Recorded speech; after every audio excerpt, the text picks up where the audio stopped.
Hello students, how are you all? Welcome back. आइए आज हम डिस्कस कर लेते हैं अपना लास्ट टॉपिक कोरोजन का, that is the prevention of corrosion. Corrosion होता क्या है, उसकी थ्योरी क्या है, electrochemical theory of rusting of iron हम स्टडी कर चुके थे। कौन कौन से फैक्टर्स हैं जो कोरोजन को प्रोमोट करते हैं, ये हम पढ़ चुके थे।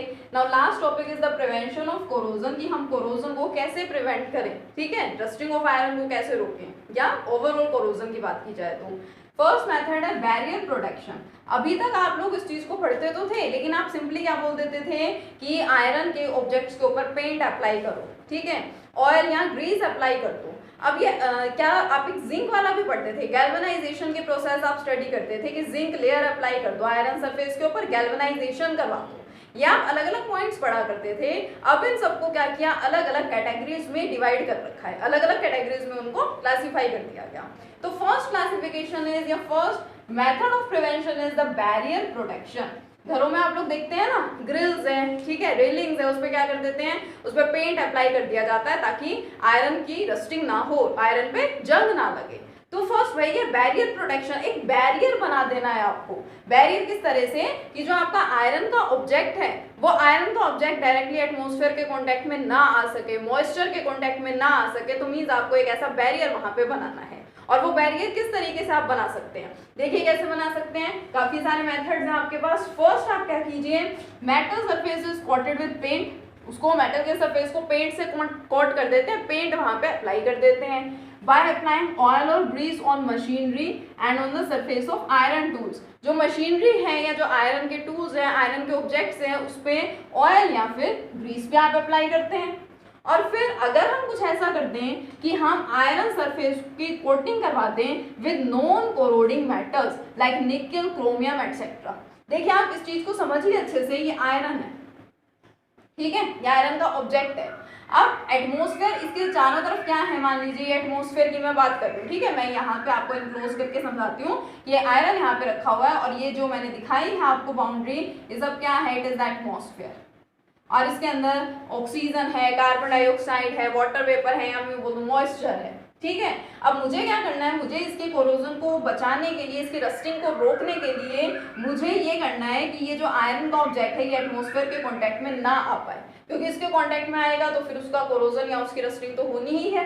वापस आपको बता दूं, रस्टिंग वर्ड यूज होता है सिर्फ आयरन के लिए, बाकी अदर मेटल्स के लिए आप क्या बोलते हैं, कोरोजन बोलते हैं। तो क्या करना है, अब मान लीजिए मैं यहाँ पे पेंट अप्लाई कर दूं, ठीक है, आयरन के ऑब्जेक्ट पे मैंने क्या किया, मैंने पेंट अप्लाई कर दिया, मैंने ऑयल या ग्रीस अप्लाई कर दी। तो एटमॉस्फेयर के कांटेक्ट में क्या आ रहा है, एटमॉस्फेयर के कांटेक्ट में तो वो पेंट आ रहा है या वो ऑयल और ग्रीस आ रही है जो हमने यहाँ पे अप्लाई की थी।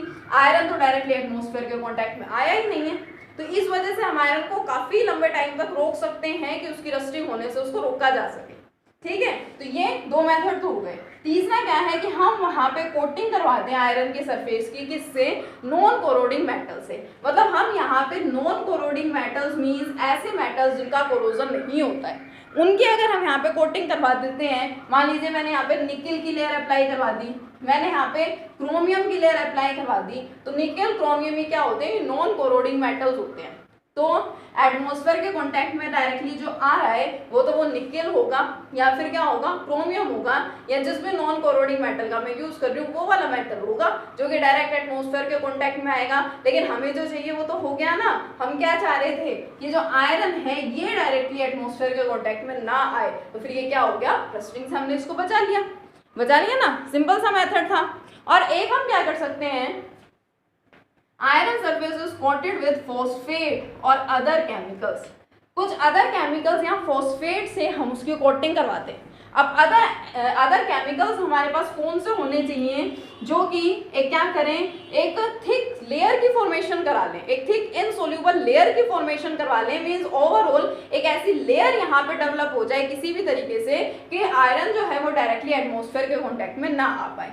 तो ये इस तरह की कोटिंग करवा देना, ये सारे मेथड्स किसके अंदर आते हैं, सभी को हमने अलग अलग पॉइंट्स ना बोलते हुए एक ही पॉइंट में उसको कैटेगराइज कर दिया, that is the barrier protection. तो फर्स्ट मेथड है कोरोजन के प्रिवेंशन का, that is the barrier protection.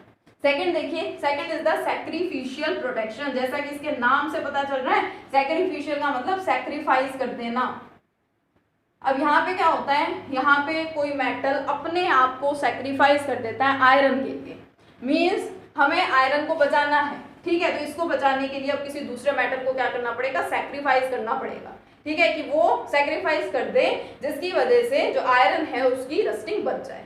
इसके अंदर हम एग्जाम्पल सिंपल सा आप क्या पढ़ते हैं, गैल्वेनाइजेशन, गैल्वेनाइजेशन ऑफ आयरन, और आयरन के गैल्वेनाइजेशन का मतलब पर्टिकुलरली हमने जिंक की लेयर को अप्लाई करवाने को क्या नाम दे रखा है, गैल्वेनाइजेशन का नाम दे रखा है। तो अगर हम आयरन के ऑब्जेक्ट्स पे, आयरन के आर्टिकल्स पे क्या करवा दें, गैल्वेनाइजेशन करवा दें, यानी कि जिंक की लेयर हम वहाँ पे अप्लाई करा दें, तो उस प्रोटेक्शन को क्या बोल दिया जाता है, सैक्रिफिशियल प्रोटेक्शन। यहाँ पे जो जिंक है वो अपने आप को सैक्रिफाइस कर रहा है आयरन के लिए, क्योंकि वो अब एटमॉस्फेयर के कॉन्टेक्ट में आ गया है, लेकिन उसने आयरन को एटमॉस्फेयर के कॉन्टेक्ट में आने से रोक लिया है। इट मींस अब आयरन की रस्टिंग नहीं होगी। तो ये सेकंड मेथड था क्या, सैक्रिफिशियल प्रोटेक्शन। देखिए नेक्स्ट मेथड है इलेक्ट्रिकल प्रोटेक्शन, जिसको हम कैथोडिक प्रोटेक्शन में बोलते हैं। मैंने अभी आपको क्या बताया था कि जो मेटल है जिसका यहाँ पे कोरोजन हो रहा है या रस्टिंग होती है, वो क्या करती है, वो जनरली एनोड की तरह से वहाँ पे एक्ट करती है। लेकिन मान लीजिए जो आयरन है, अगर हम आयरन की रस्टिंग रोकना चाह रहे हैं, इट मीन्स हमें आयरन को एनोड बनने से रोकना होगा। हम क्या चाहें, हम ये चाहें कि जो आयरन है वो कैथोड की तरह से एक्ट करे, मीन्स वो एनोड की तरह से एक्ट ना करे, क्योंकि जो प्रिवेंशन है उसका एक मेन जो कोरोजन है उसका एक मेन कोज मैंने आपको मेटल का ऑक्सीडेशन भी बताया था। तो किसी तरीके से हम क्या करें, हम आयरन के ऑक्सीडेशन को रोक दें, मतलब कि आयरन एनोड की तरह से एक्ट ना करें। तो इट मीन्स हमें यहाँ पे किसी ऐसे मेटल का यूज करना पड़ता है जो कि एनोड की तरह से एक्ट करे एज कंपेयर टू आयरन। जब हम उस सब्सटेंस को, उस मेटल को आयरन के साथ यूज करें तो वो मेटल जो दूसरा है वो एनोड की तरह से एक्ट करे। और जनरली यहाँ पे इस मेथड में हम यूज करते हैं मैग्नीशियम का।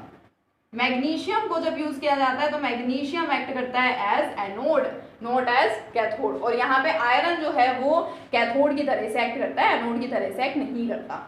तो मैग्नीशियम को जनरली कहाँ पे यूज किया जाता है, जैसे जो पाइपलाइंस हैं, ठीक है, मॉइस्ट सोयल में हो गई, स्टोरेज टैंक्स में है, या जो कैनाल्स में है, वहाँ पे इस टाइप का, यहाँ पे अगर हम कोरोजन का या रस्टिंग रोकना चाह रहे हैं तो हम इस मेथड का यूज करते हैं, that is the electrical protection और कैथोडिक प्रोटेक्शन। पाइपलाइंस के साथ साथ क्या किया जाता है, मैग्नीशियम के पीसीज को भी वहाँ पे साथ में डाल दिया जाता है। तो जो मैग्नीशियम है वो एनोड की तरह से एक्ट करता है और ओवरऑल मैग्नीशियम का वहाँ पे ऑक्सीडेशन हो जाता है। मैग्नीशियम इलेक्ट्रॉन का लॉस करता है, आयरन इलेक्ट्रॉन का लॉस नहीं करता है, तो इट मींस आयरन की रस्टिंग होने से बच जाती है। And last one is the use of anti rust solutions. कुछ एंटी रस्ट सॉल्यूशंस होते हैं हमारे पास जिनका अगर हम यूज करें तो रस्टिंग ऑफ आयरन को रोका जा सकता है। कौन कौन से होते हैं, देखिए जनरली एल्कलाइन फॉस्फेट और एल्कलाइन क्रोमेट का यूज किया जाता है एज एंटी रस्ट सॉल्यूशंस। और इन एंटी रस्ट सॉल्यूशंस का हम यूज कहाँ करते हैं, these are used in car radiators. Cars में, रेडिएटर्स में इनका यूज किया जाता है to prevent rusting of iron parts of the engine. Engine के आयरन पार्ट्स को रस्टिंग से अगर हमें बचाना है, रोकना है, तो हम वहाँ पे इन एंटी रस्ट सॉल्यूशंस का यूज करते हैं। ठीक है, तो यहाँ पे आपका कोरोजन का पार्ट कंप्लीट हो गया, इलेक्ट्रोकेमिस्ट्री चैप्टर हमारा कंप्लीट हो गया है। बहुत सिंपल सा चैप्टर था, ठीक है, इसमें कुछ भी आपको प्रॉब्लम नहीं होनी चाहिए, सिंपल सा चैप्टर था। अब इसको आप अच्छे से स्टडी कीजिए, एक बार और इसको अच्छे से देखिए। नेक्स्ट वीडियो में, नेक्स्ट लेक्चर में मिलेंगे हम अपने नेक्स्ट चैप्टर के साथ। Okay, thank you.